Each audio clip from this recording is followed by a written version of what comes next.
Assalamualaikum warahmatullahi wabarakatuh. Bismillahirrahmanirrahim. Wassalatu wassalamu ala rasulillah wa ala alihi washabihi wa mawalah. La hawla wa la quwata illa billah. A'udzubillahi minasyaitonir rajim. Bismillahirrahmanirrahim. Ya ayyuhalladzina amanu taqullaha wa kunu ma'as shadiqin. Amma ba'd. Para jamaah salikin, kolega, sahabat, Bapak Ibu sekalian, mari kita melanjutkan ngaji kitab Risalatul Mu'awanah dengan terlebih dulu syukur alhamdulillahirabbil alamin ala kulli halin wa ni'matin, dan bersalawat Allahumma shalli ala sayyidina Muhammad wa ala alihi washabihi. Hari ini Bapak Ibu sekalian, kita diminta untuk senantiasa menjaga wudhu. Bahkan kita jangan sampai keluar rumah sedang makan atau masak, bagi ibu-ibu dan bagi yang laki sedang junub makan, jangan ya. Begitu junub langsung mandi ya. Jangan masak dulu, jangan makan. Karena itu wa idza dzabal malaikah ja'at sayatin min kullin nahyah. Jadi kalau rumah ada yang junub, malaikat tidak mau datang, dan setan yang akan datang dari min kulli nahyatin, dari segala penjuru. Mari kita lanjutkan. Wa qala mu'allif hadzal kitab wa nabiyina bi ulumiyya fid darain amin ya rabbal alamin. A'udzubillahi minasyaitonir rajim. Bismillahirrahmanirrahim. Wa 'alaika bi sholati rak'atain kullama tawaddu'at fa illam takdir an taqduma 'ala thaharah. Jikalau kamu wa 'alaika, bagi kamu bi sholati rak'atain, seharusnya seyogyanya sholat 2 rakaat setelah wudu. Kullama tawaddu' ya, tawaddu' ta fa illam takdir, lalu jika kamu tidak mampu melanggengkan diri untuk menjaga suci, jadi batal wudu setelah wudu sholat li syukril wudu ya, itu sangat bagus. Tapi kalau tidak mampu, fastahid alla ta'ta'a innal julusi fil masjid wa qiraatil Quran. Kalau masuk masjid, kalau kita semua sedang membaca Quran, harus wudu. Wal ilmi wal qu'udil lidzikri wa nahwi dzalika minal ibadah. Dan begitu juga seperti kita taklim sekarang ini seharusnya punya wudu. Itu lebih berkah ilmu kita. Jadi jangan, maaf, belum wudu baru dalam kamar mandi, baru BAB, baru ini langsung ngaji, ya wudu dulu. Itu lebih berkah. Walidzikri, dan ketika sedang berzikir, wa nahwi dzalika min ibadah, dan semacam itu sebagai ibadah. Jadi wudu itu adalah ibadah. Nah itu kalau tidak terpaksa, nggak usah salaman antara laki dan perempuan, apalagi bukan muhrim dan masih muda, masih menggoda gitu ya, pandangan itu masih bisa tergoda. Lebih baik jaga wudu, antara itu tameng kita. Wa idza tawaddata aw istaghsalta fahdhar an taqtasira 'alal fardhi min dalik. Apabila kita semua berwudu dan mandi besar ya, maka dengan demikian berhati-hatilah, jangan meringkas. Fakhdar antak tasir, jangan meringkas. Yang penting basah aja dari ujung rambut sampai ujung kaki mandi besar, ya jangan. Alal fardhi min dalik, nggak boleh, kurang prioritas, kurang mulia. Sunat-sunatnya harus dijaga. Bal yang bagi antafid'an sunanil adab, sebaiknya kita harus pakai adab. Rasulullah kalau mandi mungkin tidak seperti kita ya, tidak telanjang bulat, mesti pakai basah-basahan. Ada baju zaman dulu ya, zaman dulu itu orang-orang dulu itu kalau mandi kan pakai sarung yang khusus untuk mandi. Nah, itu adabnya seperti itu. Ya. Terus seluruh lubang-lubang dibersihkan. Ala nahwa ma balagha min ghuslati wal wudu, begitu juga etika dan kesunahannya ketika kita wudu. Alaihi salatu wassalam, itulah cara mandi dan wudunya Rasulullah sallallahu alaihi wasallam. Jadi mandinya bukan mandi bebek, ipik selesai. Semua digosok, dinikmati. Tinggal ibu sama bapak senang sabun yang mana, sabun yang cair atau sabun yang batangan. Kalau saya suka batangan, itu sambil digosokkan enak gitu. Tapi sama saja. Nah itu bapak sekarang cara wudhu dan cara mandi. Mari kita lanjutkan. Wayam bagi antastasila fi ba'dil awqati biniyatin tandhifin wa illam tusibka janabah. Agar kamu mandi di sebagian waktu dengan niat membersihkan diri, ya. Wa illam tusbika janabah, meskipun itu tidak dalam keadaan jinabah. Ya niat ingsun mandi besar, sunat mau sholat Jumat atau mandi capek. Nah, ini rasanya rambut sudah lepek. Mandinya jangan mandi biasa, langsung diniati mandi besar. Lil ibadah, untuk ibadah. Ya. Itu baik. Eman-eman udah mandi besar kok tidak diniati untuk ibadah. Yaitu diniatkan untuk ibadah. Waqad waradal hathu fis sunnati 'alal ihtisali yaumil jum'ah li khadiriha. Dan sungguh diriwayatkan khususnya di dalam yaumil jum'ah. Kalau Jumat sunat yang sangat dianjurkan bagi orang laki untuk mandi besar, mandi wangi, dan memakai pakaian yang baru. Baru itu bukan berarti baru beli, tapi baru yang baru dikeluarkan dari cuci pakai, dengan yang sudah 2-3 hari ya. Itu mesti terus dijalanin fa'alaika bihi, maka lakukan itu semua di hari Jumat. Wa kafin min tandhifi lakin min badil awqat, dan mandi Jumat itu mencukupkan diri untuk membersihkan diri, akan tetapi hanya pada sebagian waktu saja. Kalau Jumat kan Jumat. Wa fi haqqil badil ashas, dan itu biasanya bagi orang tertentu. Tapi kalau di luar hari Jumat, kalau mandi lagi keramas dan sebagainya, niatin mandi besar, karena itu ibadah dan itu lebih mulia. Wa idza faraqta minal wudu' wa kadal husnu faqul, jikalau kamu sudah selesai wudu dan juga sudah selesai mandi, doanya minimal asyhadu alla ilaha illallah wahdahu la syarikalah wa asyhadu anna muhammadan abduhu wa rasuluh, atau benar yuhibbul mutatahhirin, itu juga boleh. Ini dari Imam Alwi Al-Haddad, doanya kalau sudah mandi minimal asyhadu alla ilaha illallah wahdahu la syarikalah wa asyhadu anna muhammadan abduhu wa rasuluh. Wa alaika bil muhaddi ala adabis sunati dhahiran wa batinan. Setelah wudu, setelah mandi, maka kita harus menjaga adab sunnah yang disunahkan, dohiron yang lahir dan batin, wa adatan ibadah yang berbuah kebiasaan dalam bentuk ibadah.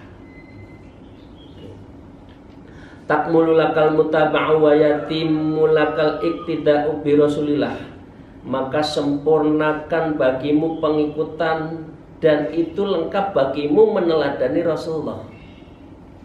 Menjaga wudhunya sempurna, sunat-sunatnya, sela-selasnya, tangan, kaki sampai minimal di mata kaki, sela-selanya digosok. Kalau punya cincin, cincinnya dilepas dulu biar semuanya basah, hidungnya ya, dan semuanya, umur-umurnya jangan lupa, karena itu bagian dari etika, adab dan sunnahnya untuk berwudu. Wa in saroka antakuna minasidikin, dan itulah juga yang dilakukan orang-orang siddiqin. Itu yang biasa saya sebut sebelum ngaji, wa kunu ma'as shodiqin. Hendaklah kita bersama orang-orang yang shodiqin, orang yang lurus, orang yang benar dalam menjalankan ibadah fardu sunah-sunahnya. Falatuhu fi syai'in minal adatin, maka kamu jangan masuk dalam perkara berbagai kebiasaan, fadlan anil ibadah, yaitu berlebih-lebihan dalam ibadah yang kita tidak ada yang ditiru. Jadi sholat fardu itu yang ibadah fardu yang diutamakan, baru sholat sunatnya. Jangan memburu sholat sunatnya, tetapi sholat fardunya ditinggal. Artinya pengertiannya seperti itu. Hatta tabhata wa tangdura hal tagula fihi Rasulullah sallallahu alaihi wasallam, hingga kamu meneliti betul apakah pernah Rasulullah melakukan seperti itu dalam hal sholat sunatnya, dalam hal zikirnya, dalam hal Rasulullah beristighfar. Rasulullah istighfar tiap hari adalah 70 kali kan? Apakah kita semua sudah beristighfar secara khusus? Kalau itu dilakukan Rasulullah, maka kita harus ambil. Au ahadun minas sahabat a'immah, atau para sahabatnya. Misalkan Sayyidina Abu Bakar, Umar, itu sudah 23 rakaat, ya kita amalkan. Wah, itu Rasulullah. Ma'ana lahi al-yawma washabi, siapa yang mengikuti saya dan mengikuti sahabat saya itu, maka itu adalah disebut ahlus sunnah wal jamaah ya, itu yang harus kita ikuti. Fa'illam tajid dakhalu fihi, kalau kita tidak pernah melihat, maka jangan falam dakhalu, jangan kita mengikuti ma'al qudrati ala dzalik, padahal mampu untuk melakukan. Misalkan Wat mampu seluruh hidupnya puasa, kan tidak boleh ya, paling tidak Daud. Padahal mampu, tapi itu tidak diajarkan, maka jangan dilakukan. Fa'amsik nganhu, maka dengan kamu, kita semua harus menahan diri. Wa insamil ibahah, maka dalam hal ini kita harus menjaga mana yang mubah. Mubah itu kan boleh tidak. Tapi kalau mubahnya itu agak bahaya, lebih baik tidak. Jadi nggak usah dijalankan. Fa innahum ma amsaku anhu illa li khabarin alimuhu fi tarkihi. Karena sesungguhnya mereka para sahabat selalu menahan diri terhadap sesuatu yang perkara yang tidak diperlukan. Mengapa Rasulullah salah satunya ada tidur kokolah. Tidur kokolah itu istirahat di menjelang zuhur, kira-kira jam setengah 11 sampai setengah 12, 1 jam. Rasulullah tiap hari namanya tidur kokolah. Diniatkan apa? Diniatkan bisa biar malam hari itu lebih fresh, lebih segar, sehingga bisa sholat malam. Jangan dari seharian kerja, dari pagi sampai jam 9 malam capek, malamnya tidak sempat sholat malam. Nah ini namanya jangan berlebih-lebihan, ya. Illa li khabarin alimuhu fitarhi. Jadi dengan demikian kecuali ada hadis yang memang kita menyuruh atau disuruh meninggalkan. Nah, itu caranya Bapak Ibu sekalian. Maka apa yang disuruh kita lakukan, apa yang kita dilarang tidak kita lakukan. Itu ya Bapak Ibu sekalian, dalam hal ibadah sekali lagi intinya yang diupayakan sempurna mulai wudhu. Kemarin kan ada yang bertanya, mengapa ya sholat malam kok males? Kalau sholat itu kok rasanya tidak ada rasa, tidak ada zauk, tidak ada sauk ketika sholat, karena mulai wudhunya sudah nggak benar. Wudhunya itu ogah-ogahan. Padahal wudhu itu kalau sudah kena tengkuk, rambutnya mayoritas basah, kena tengkuk sini, itu sudah hilang ngantuknya. Tapi kalau hanya di mata belum tentu, karena mata kan salah satu saraf dari tubuh kita. Tapi kalau tengkuknya yang mengalirkan darah dari ginjal dipompa ke atas itu termasuk tengkuknya, maka itu biasanya langsung bisa lebih fresh. Ya, baru sekarang kalau mulai wudhu sampai sholat. Nah sekarang caranya gimana? Wa illam ra'aitum dakhulu fihi, dan jika kamu melihat, mengetahui dan pernah masuk ini yang baik, fa'rif awalan kaifatin dukhulihim, maka sebaiknya engkau mulai masukkan, lakukan. Kalau itu sudah amalan yang baik, nggak usah ragu-ragu. Waqtadi bihim fidzalik, dan ini dicontohkan kepada mereka dalam mengerjakan perkara ini. Jadi Rasulullah telah memberi contoh dan para sahabatnya. Nah, waqad amsaka ba'dul ulama an aklil bid'i, dan sungguh salah seorang ulama pernah menahan diri untuk memakan buah semangka. Karena ada buah semangka enak, tapi nggak berani makan. Apakah pertanyaannya, apakah Rasulullah pernah makan semangka ya? Nah, itu kira-kira dan beliau berkata, akhirnya sungguh telah sampai berita pada saya ya, bahwa Rasulullah pernah memakan semangka, walakin lam yablughni kaifiyatin tanawulilahu fadalika atrabu. Namun belum sampai berita kepada saya bagaimana cara mengkonsumsinya. Yang penting mengkonsumsi. Nah, maka dikonsumsi. Nah, itu caranya. Dan sungguh telah berlalu mengenai suatu keterangan sebelum pasal ini, dan inilah yang selanjutnya akan diteruskan oleh Imam Alwi Al-Haddad mengenai sekelumit etika yang dianjurkan dalam memelihara etika beribadah. Contohnya begini. Wa tadhkurul an fi hadzal fasli nubdzatun minal adab. Beliau menuturkan, tidak Imam Al-Haddad ya, ini Imam Haddad, ini penulis buku ini, kalau melakukan sesuatu bagaimana. Beliau selalu menjaga betul adab allati yang bahil mukhafadatu alai fil adati fatakul. Sepatutnya seorang memelihara etika dan mengerjakan sesuatu, dia berkata begitu. Wa'lam anna man hafadha fi ta'adati 'alal adabin nabawiyah, siapa saja yang memelihara semua adabnya itu dari adabin nabawiyah, dari adabnya Nabi, hafidallahu minat ta'addidi ila ma wara'aha minal amali wal ahli raddiyah. Kalau kita niatkan mengikuti cara wudhu, cara sholat, cara zikir itu seperti Rasulullah, maka Allah akan menjaga orang tersebut dari berbagai hal yang melampaui batas, sampai yang ada nilai-nilai hikmah di baliknya berupa amal yang tidak tercela. Jadi semua itu diawali dari kesempurnaan di awal. Semuanya itu diawali di awal. Kalau niat kita baik di awal, insya Allah di kemudian hari akan baik. Wa hasala ala masalihi wal manafid diniyah wa dunyawiyah. Orang yang mengikuti Rasulullah dengan baik, ya ini contohnya masih toharoh ya, maka dia akan ada manfaat diniyah, agamanya, wa dunyawiyah, dan urusan dunianya.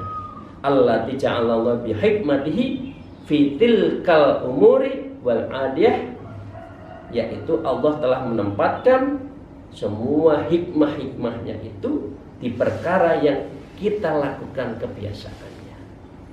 Biasa wudhu, hasilnya apa? Biasa zikir, artinya apa? Biasa membaca kemarin di surat apa? Kita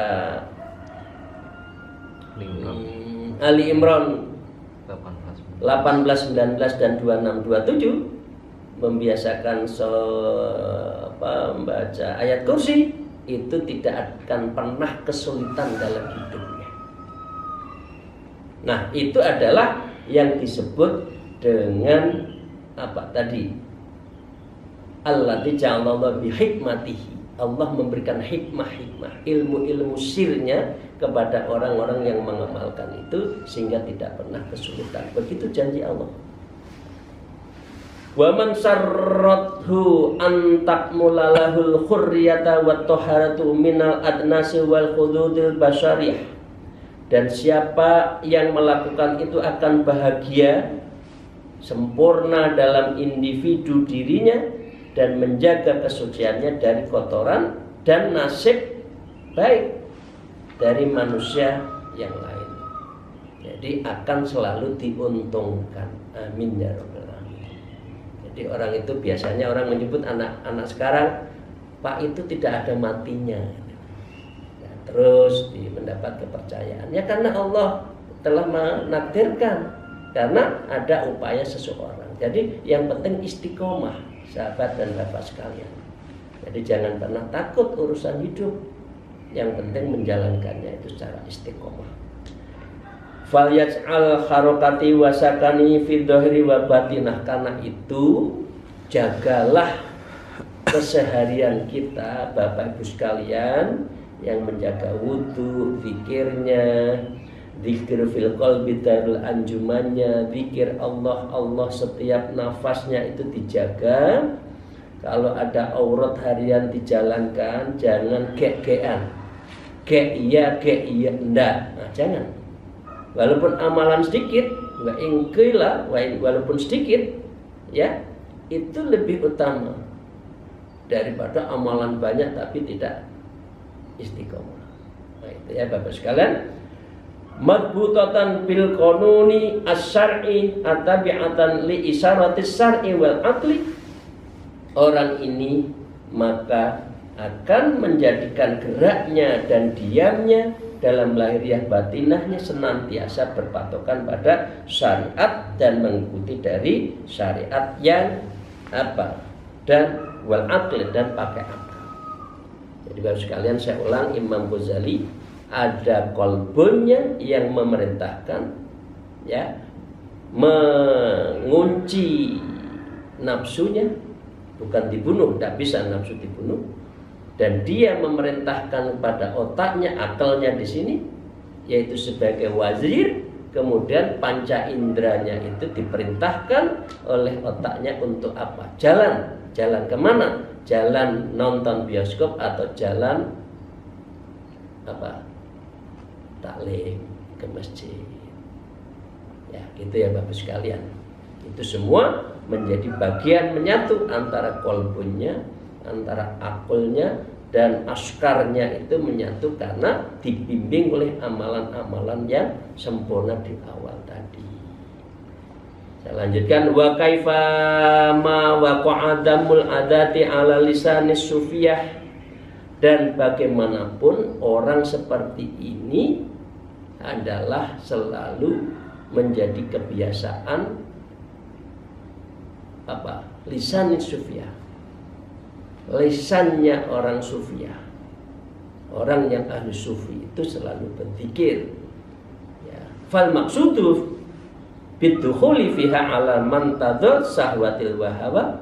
Maka dimaksud dengan ini semua adalah apabila seorang itu menuruti syahwat dan hawanya, wal istirsalu ma'aduna muhafadzan alal adab syariah, dan bertindak lepas dari bertindak lepas dari syariat dan etika. Mengapa? Karena memang tidak membiasakan menjaga hatinya, diawali dari menjaga wudhunya. Ya, biasanya orang seperti ini lepas dari adab syariah, Maka dengan demikian ya, Imam Al-Milahdad membenarkan, membahas kitabnya Imam Ghazali Arba'inal Asli, di kitab itu fi Arba'inal Asli, setelah beliau dengan menganjurkan untuk mengerti Rasulullah, beliau mengingatkan atas sesuatu dari rahasia-rahasia dari Rasulullah. Sekarang kan sudah mulai banyak ya Bapak Ibu sekalian, makna wudhu ya, manfaat wudhu, manfaat sholat yang dibahas secara ilmiah. Itu kan sudah mulai banyak. Bagaimana terapi wudhu untuk menghilangkan kejenuhan, kemarahan, itu semua sudah dibahas. Hadza kulluhu fil 'adati wa amma fil ibadah.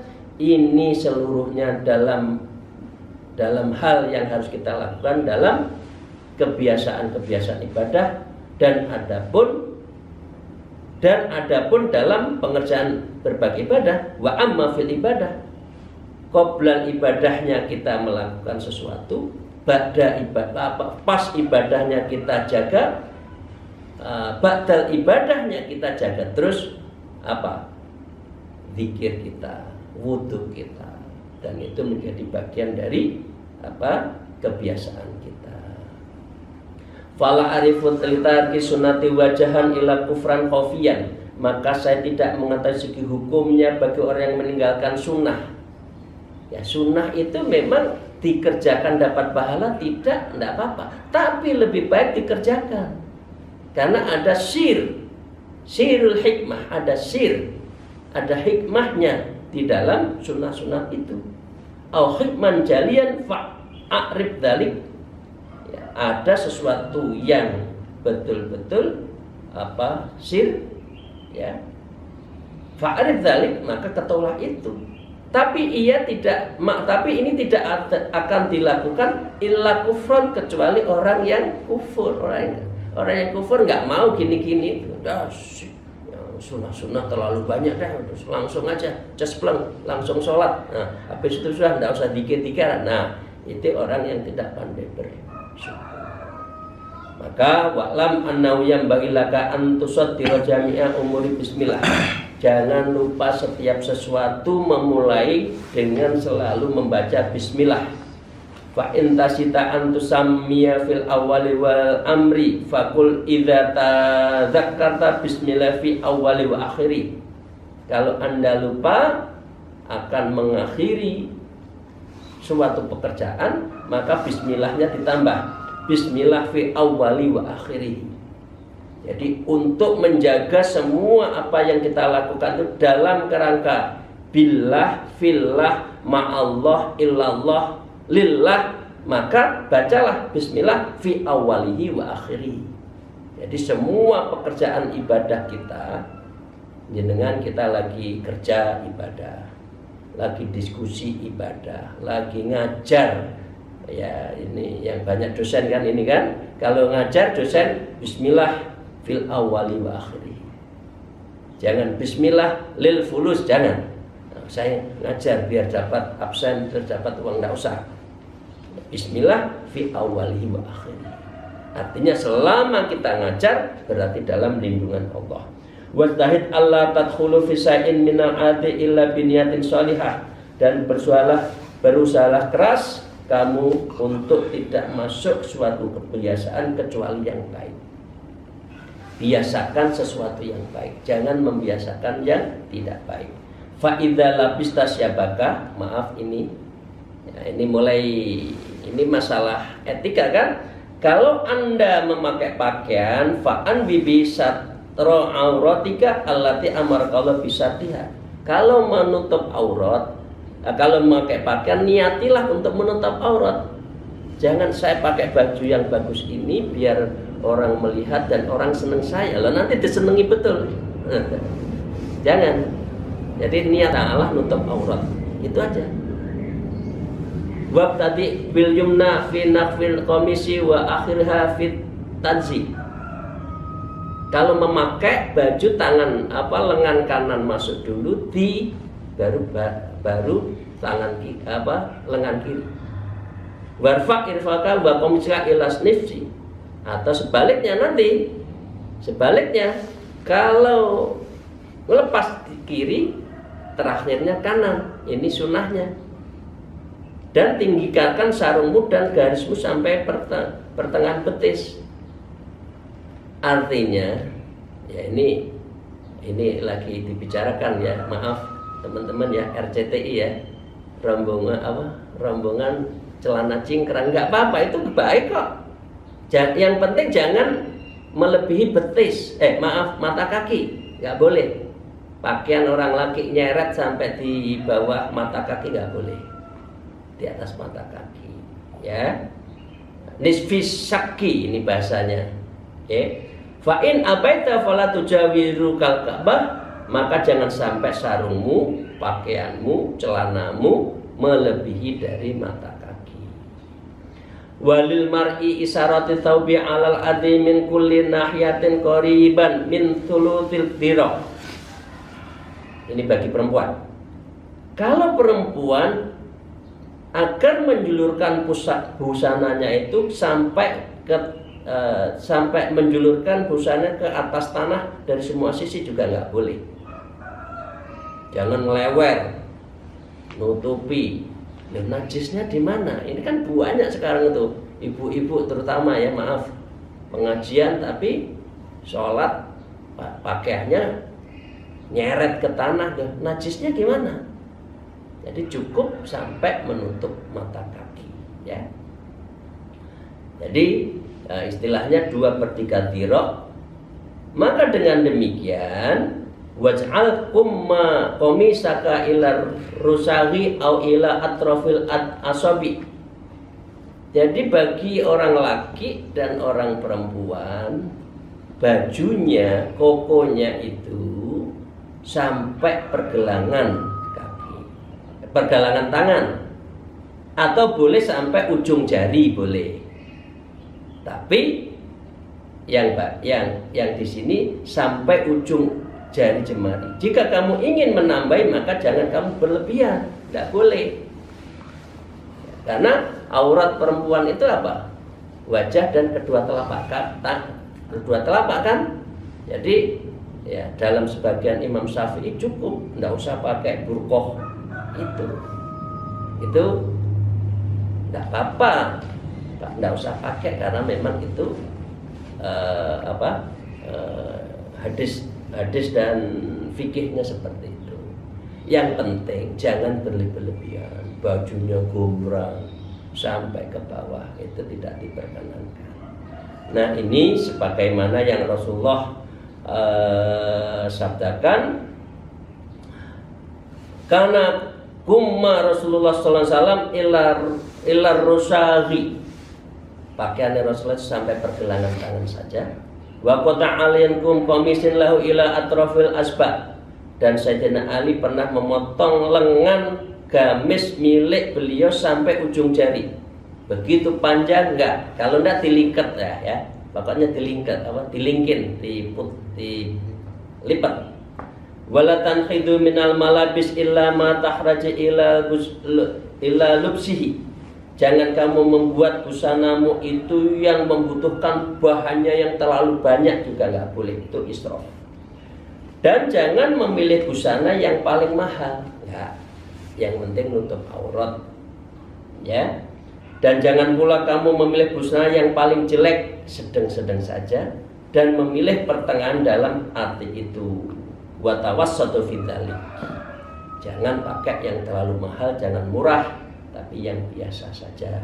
Wala taksif aurataka wala syai'an min hali ghairi hajah, dan jangan kamu menyingkapkan auratmu, dan jangan pula kamu membuka auratmu dengan tanpa ada keperluan, tidak boleh. Wa mata ta'ala hajah ila kasfi syai'in minha faqul indahu bismillahirrahmanirrahim. Dan kapan saja ada keperluan untuk menyingkapkan sesuatu dari auratmu, maka ucapkanlah bismillah alladzi la ilaha illa huwa wa qul idza labista. Kalau kamu sudah memakai busana, doanya alhamdulillahil kasani hada wa razaqanihi min ghairi qaulin minni wala quwwati. Ya, segala puji bagi Allah yang telah memberi pakaian kepada saya dan memberi rezeki dalam upaya agar saya bisa taat kepada Engkau dengan kekuatan ini. Wa minas sunnati lubsal imamah. Ini maaf, saya setuju, tapi saya belum membiasakan izin. Wa minas sunnati lubsul imamah, dan biasakan kepada kamu itu memakai surban. Ini Rasulullah mengatakan seperti itu. Wa laisa minas sunnati tausiqul akmami wa taqabburul amami. Namun tidak termasuk kesunahan melebarkan lengan baju dan membesarkan sorban. Sorban dikalungkan, gitu. Sudah cukup kayak kiai-kiai kampung itu kan cukup disarungkan. Tidak diubul-ubulkan sampai tinggi ya. Nah, menurut Rasulullah itu, dan tidak menjadi sunnah melebarkan, membesarkan lengan baju dan membesarkan sorbannya itu. Demikian, terima kasih. Akhirul kalam. Assalamualaikum. Wallahul muwafiq ila aqwamit thariq. Wassalamualaikum warahmatullahi wabarakatuh.